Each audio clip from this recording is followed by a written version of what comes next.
Hi hello ನಮಸ್ತೆ welcome to V guide. ಇವತ್ತು ನಾನು ಚಿತ್ರದುರ್ಗದಲ್ಲಿ ವಿಕಾಸ್ ಅಂತ ಪಿ ಯು ಫ್ರೆಂಡ್ ಇದ್ದ.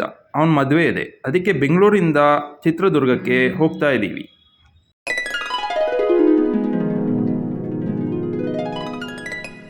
ಮದುಮಗನ ಮನೆಗೆ ದೊಡ್ಡಪ್ಪ, ಚಿಕ್ಕಪ್ಪ, ಅಕ್ಕ, ತಂಗಿ ಎಲ್ಲ ಸಂಬಂಧಿಕರು ಬಂದಿದ್ದಾರೆ. ತಲೆ ಕೆರ್ಕೊಂಡು ಫ್ರೆಂಡ್ಸ್ಗಳು ಯಾವ ಕೆಲಸ ಮಾಡಬೇಕಂತ ಯೋಚನೆ ಮಾಡ್ತಾ ಇದ್ದಾರೆ. ಮದುಮಗ ಬಿಗ್ ಬಾಸ್ ಥರ ಎಲ್ರಿಗೂ ಆರ್ಡ್ರ್ ಮಾಡ್ತಾ ಮದುಮಗನ ತಂಗಿ ಬಂದವರಿಗೆಲ್ಲ ಟೀ ಮಾಡ್ಕೊಂಡು ಕೊಡ್ತಾ ಇದ್ದಾರೆ.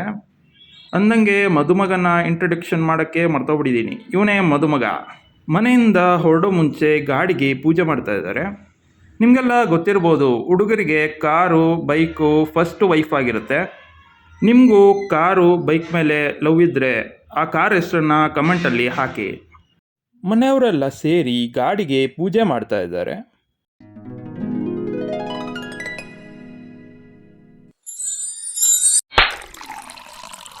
ಮನೆ ಮಗನ ಮದುವೆ ಅಂದರೆ ಎಲ್ಲ ಸಂಬಂಧಿಕರಿಗೂ ಅದು ದೊಡ್ಡ ಹಬ್ಬವಾಗಿರುತ್ತೆ.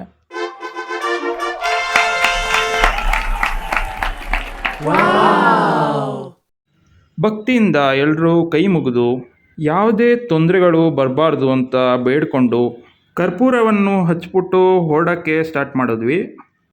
ಇದು ಮದುಮಗನ ಫ್ರೆಂಡು. ನೋಡಿ ನೋಡಿ, ಅವನ ಪ್ರತಿಭೆ ಹೊರಗೆ ಬರ್ತಾ ಇದೆ. ನೋಡಿ ಎಷ್ಟು ಚೆನ್ನಾಗಿ ರೆಡಿ ಮಾಡ್ತಾ ಇದ್ದಾರೆ. ಬೆಳಿಗ್ಗೆ ಬ್ರೇಕ್ಫಾಸ್ಟು ಟೀ ಮುಗಿಸ್ಕೊಂಡು ನಾವು ಬಸ್ ಹತ್ರ ಹೊರಡ್ವಿ. ನಾವು ಮದುಮಗ ಬಸ್ಸಿಗೆ ಪೂಜೆ ಮಾಡ್ತಾ ಇದ್ದಾನೆ ಅಂತ ಅನ್ಕೊಂಡಿದ್ವಿ, ಆದರೆ ಫೋಟೋ ತಕ್ಕಂತ ಇದ್ದಾನೆ ಅಂತ ಗೊತ್ತಾಯ್ತು. ಮದುಮಗ ಮದುಮಗಳ ಫೋಟೋವನ್ನು ಬಸ್ಸಿಗೆ ಹಾಕಿದ್ರು. ಮದುಮಗ ಒಂದು ಕ್ರೇಜಿ ನಮಸ್ಕಾರ ಕೊಟ್ಟ.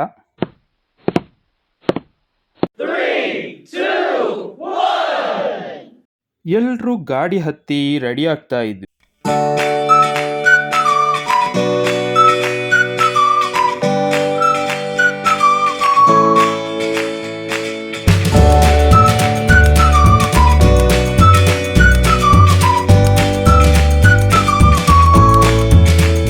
ಹೋಗಬೇಕಾದ್ರೆ ರೋಡ್ ಮಧ್ಯ ಫುಲ್ಲು ಟ್ರಾಫಿಕ್ ಸಿಕ್ತು. ಗಾಡಿ ಮುಂದೆನೂ ಹೋಗೋಕ್ಕಾಗ್ತಾ ಇರಲಿಲ್ಲ, ಹಿಂದೆನೂ ಹೋಗೋಕ್ಕಾಗ್ತಾ ಇರಲಿಲ್ಲ. ಕೊನೆಗೆ ದೇವರು ಕಾಪಾಡಿದ್ರು. ಫೈನಲ್ ಆಗಿ ನಾವು ಛತ್ರದ ಹತ್ರ ಬಂದ್ವಿ.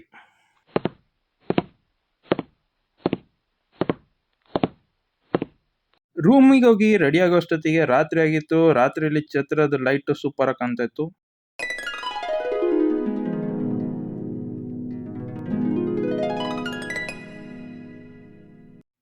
ಎಂಟ್ರೆನ್ಸಲ್ಲಿ ದೇವ್ರನ್ನ ಇಕ್ಕಿದ್ರು. ಮಂಟಪ ತುಂಬ ಚೆನ್ನಾಗಿತ್ತು.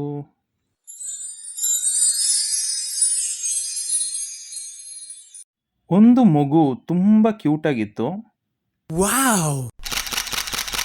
ಸೀಲಿಂಗ್ ಲೈಟು ತುಂಬ ಚೆನ್ನಾಗಿತ್ತು. ಹಾಗೆ ಜನಗಳು ನಿಧಾನಕ್ಕೆ ಬರ್ತಾ ಇದ್ರು. ಸ್ಟೇಜು ತುಂಬ ಸುಂದರವಾಗಿ ರೆಡಿ ಮಾಡಿದ್ರು.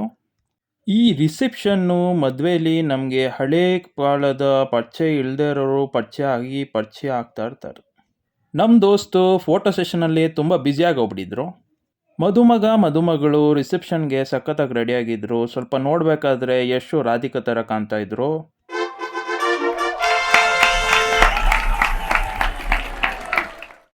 ಸಾಕು ಸಾಕು ನೋಡಿದ್ದು, ರಿಸೆಪ್ಷನ್ ಲೇಟ್ ಆಗ್ತದೆ. ರಿಸೆಪ್ಷನ್ಗೆ ತುಂಬ ಜನ ಸೇರಿದ್ರು. ಈ ರಿಸೆಪ್ಷನಿಂದ ಒಂಥರ ಗೆಟ್ ಟುಗೆದರ್ ಥರ ಎನ್ವಿರಾನ್ಮೆಂಟ್ ಕ್ರಿಯೇಟ್ ಆಗಿತ್ತು. ಕ್ಯಾಮ್ರಾಮ್ಯಾನು ಮದುಮಗ ಮದುಮಗಳನ್ನ ಫೋಕಸ್ ಮಾಡ್ತಾಯಿದ್ರು. ಒಂದು ದೊಡ್ಡ ಡಿಸ್ಪ್ಲೇ ರೆಡಿಯಾಗಿತ್ತು. ಇದರಲ್ಲಿ ಪ್ರೀ ವೆಡ್ಡಿಂಗ್ ಶೂಟಿಂಗ್ದು ವಿಡಿಯೋ ಮತ್ತು ಇಲ್ಲಿ ಸ್ಟೇಜ್ ಮೇಲೆ ನಡೀತಾ ಇರೋ ಇವೆಂಟನ್ನು ಡಿಸ್ಪ್ಲೇ ಮಾಡ್ತಾಯಿದ್ರು.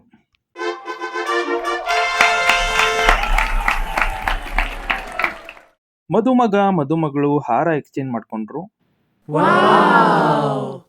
ಡ್ರೋನು ಅಲ್ಲಿ ಇಲ್ಲಿ ಹಾರಾಡ್ಕೊಂಡು ಇರ್ತಿತ್ತು. ಆ ಡ್ರೋನ್ನ ನೋಡಬೇಕಾದ್ರೆ ಡ್ರೋನ್ ಪ್ರತಾಪೇ ನಕ್ಕಾಗ್ತಾ ಇದ್ದ. ಈ ಮದುವೆ ಮನೆಯಲ್ಲಿ ರಿಸೆಪ್ಷನ್ಲಿ ಸಣ್ಣ ಸಣ್ಣ ಹುಡುಗರು ಅಲ್ಲಿ ಇಲ್ಲಿ ಓಡಾಡೋದೇ ನೋಡೋದೇ ಸಖತ್ ಅನ್ಸುತ್ತೆ. ನಮ್ಮ ದೋಸ್ತು ಬೊಕ್ಕೆ ಹಿಡ್ಕೊಂಡು ಟಿಪ್ ಟಾಪ್ ಆಗಿ ರೆಡಿ ಆಗ್ಬಿಟ್ಟಿದ್ರು. ಮದುಮಗನ ಫ್ರೆಂಡ್ಸು ಮದುಮಗಂಗೆ ವಿಶ್ ಮಾಡೋಕ್ಕೆ ವೆಯ್ಟ್ ಮಾಡ್ತಾಯಿದ್ರು. ಸ್ಕೂಲು ಕಾಲೇಜು ಮುಗಿಸ್ಕೊಂಡಾದ್ಮೇಲೆ ಫ್ರೆಂಡ್ಸ್ಗಳು ತುಂಬ ಬ್ಯುಸಿಯಾಗಿ ಹೋಗ್ಬಿಡ್ತಾರೆ. ಈ ಥರ ರಿಸೆಪ್ಷನಲ್ಲಿ ಮದುವೆಯಲ್ಲಿ ಹಳೆ ಫ್ರೆಂಡ್ಸ್ಗಳು ಸಿಕ್ಕಿದಾಗ ತುಂಬ ಖುಷಿ ಆಗ್ತಾ ಇತ್ತು. ಇದೇ ಥರ ಎಲ್ಲ ಫ್ರೆಂಡ್ಸದು ರಿಸೆಪ್ಷನ್ನು ಆಗಲಿ ಅಂತ ಯೋಚನೆ ಮಾಡ್ತಾಯಿದ್ದೀನಿ. ಅವಾಗ ಹಳೆ ಫ್ರೆಂಡ್ನ ನೋಡ್ಬೋದು. ಇವಾಗ main part of the reception, that is dinner. ಬಾಳೆ ಎಲೆನ ನೀಟಾಗಿ ತೊಳೆದ್ಬಿಟ್ಟು ರೆಡಿ ಮಾಡ್ಕೊಂಡಿದ್ವಿ. ಫಸ್ಟಿಗೆ ಪಾಯಸ ಆಯಿತು, ಉಪ್ಪಾಯಿತು, ಉಪ್ಪಿನಕಾಯಿ ಆಯಿತು, ಪಲ್ಯ, ವಡೆ. ನೆಕ್ಸ್ಟು ಬಾಯಲ್ಲಿ ನೀರೊಡಿಸುವಂಥ ಸ್ವೀಟು. ಸ್ವೀಟ್ ಆದಮೇಲೆ ಎಲ್ರಿಗೂ ಇಷ್ಟವಾದ ಒಬ್ಬಟ್ಟು. ಒಬ್ಬಟ್ಟು ಹಾಕಾದ್ಮೇಲೆ ಮತ್ತೆ ಇನ್ನೊಂದೇನೋ ಒಬ್ಬಟ್ಟು ಥರನೇ ಬರ್ತಾಯಿತ್ತು. ಅದು ಒಬ್ಬಟ್ಟೇ ಇರಬೇಕು, ಒಬ್ಬಟ್ಟು ವೇರಿಯೇಷನ್ ಇರಬೇಕು. ಮಕ್ಕಳಿಗೆ ಇಷ್ಟ ಆಗೋ ಸಂದಿಗೆ ಇತ್ತು. ಸಬ್ಬಕ್ಕಿ ರೊಟ್ಟಿ ಮತ್ತು ಪನ್ನೀರ್ ಗಸಿ ಇತ್ತು. ಇದು ಮಾತ್ರ ಟೇಸ್ಟು ಅಲ್ಟಿಮೇಟ್ ಆಗಿತ್ತು. ಟೊಮೆಟೊ ಬಾತು ಸಖತ್ತಾಗಿತ್ತು. ಎಲ್ಲ ಐಟಮ್ನ ವೀಡಿಯೋದಲ್ಲಿ ಕವರ್ ಮಾಡೋಕ್ಕಾಗಿಲ್ಲ. ಎಲ್ಲ ಹಳೆ ಫ್ರೆಂಡ್ಸ್ಗಳು ಅವರವರ ಫ್ರೆಂಡ್ಸ್ಗಳ ಜೊತೆಗೆ ಕ್ರೇಜಿ ಫೋಟೋಗಳನ್ನ ತಗೊಂಡ್ರು. ಎಲ್ಲರ ಮುಖದಲ್ಲೂ ಒಂದು ಖುಷಿ ಇತ್ತು. ನಿಮಗೂ ಈ ವಿಡಿಯೋ ಇಷ್ಟ ಆಗಿದೆ ಅಂತ ಅಂದ್ಕೊಂಡಿದ್ದೀನಿ. ಇನ್ನು ನಮ್ಮ ಚಾನಲ್ಗೆ ಸಬ್ಸ್ಕ್ರೈಬ್ ಆಗಿಲ್ಲ ಅಂದರೆ ಸಬ್ಸ್ಕ್ರೈಬ್ ಮಾಡಿ. ಮದುವೆ ವಿಡಿಯೋನು ಬೇಕಂದರೆ ಕಮೆಂಟ್ ಸೆಕ್ಷನಲ್ಲಿ ಎಸ್ ಅಂತ ಕಮೆಂಟ್ ಮಾಡಿ. Thanks for watching.